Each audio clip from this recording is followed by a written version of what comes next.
বিবেকানন্দ কেন্দ্র বিদ্যালয় বদরপুরের কবি প্রণাম। বুধবার 25শে বৈশাখ অন্যান্যদের ন্যায় বিবেকানন্দ কেন্দ্র বিদ্যালয় বদরপুরে ও কবিগুরু রবীন্দ্রনাথ ঠাকুরের জন্মজয়ন্তী বিশেষ উল্লাস ও উদ্দীপনার সঙ্গে পালিত করা হয়।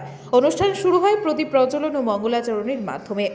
এদিনের অনুষ্ঠানে বদরপুর তথা উত্তর পূর্বাঞ্চলের বিশিষ্ট সাহিত্যিক পরিমল কর্মকারকে বিশেষ অতিথি হিসেবে বরণ করেন বিদ্যালয়ের প্রধান শিক্ষক প্রশান্ত চক্রবর্তী। এই অনুষ্ঠানে ছাত্রছাত্রীরা নৃত্য, গীত ও আবৃত্তির মাধ্যমে বিশ্বকবিকে প্রণাম জানায়। বিদ্যালয়ের শিক্ষক সন্দীপ পাত্র বক্তব্য রাখেন। এই উপলক্ষে ছাত্রছাত্রীদের মধ্যে আবৃত্তি ও বক্তৃতা প্রতিযোগিতারও আয়োজন করা হয়। শান্তি পাঠের মাধ্যমে অনুষ্ঠান শেষ হয়। ব্যুরো রিপোর্ট, আজকের পডকাস্ট।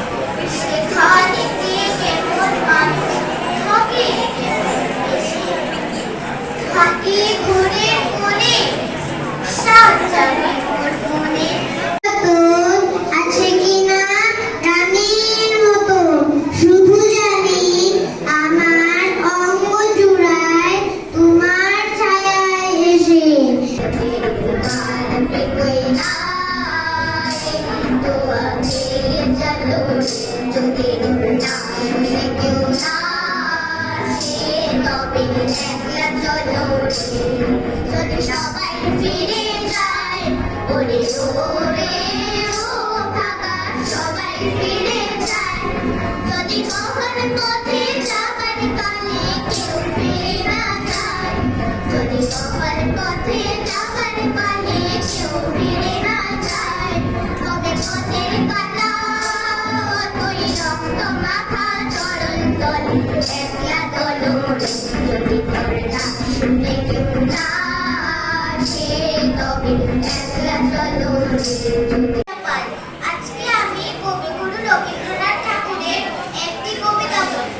কবিতার নাম হলো নতুন দেশ। নদীর ঘাটের কাছে নৌকা বাঁধা আছে, নাইতে যখন যাই দেখি সে চলে উড়ে যাচ্ছে। আজকে সেখানে দেখি দূরের পানে মাঝ নদীতে নৌকা কোথায় চলে ভাটার টানে। জানি না কোন দেশে পৌঁছে যাবে শেষে, সেখানেতে কেমন মানুষ থাকে কেমন দেশে।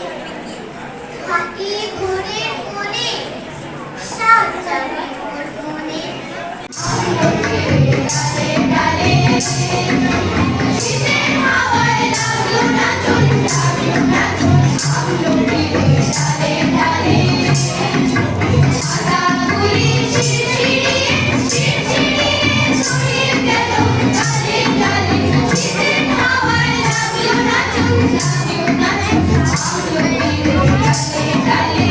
আপনারা দেখছেন আজকের বোরাক, a house of Adrija digital media.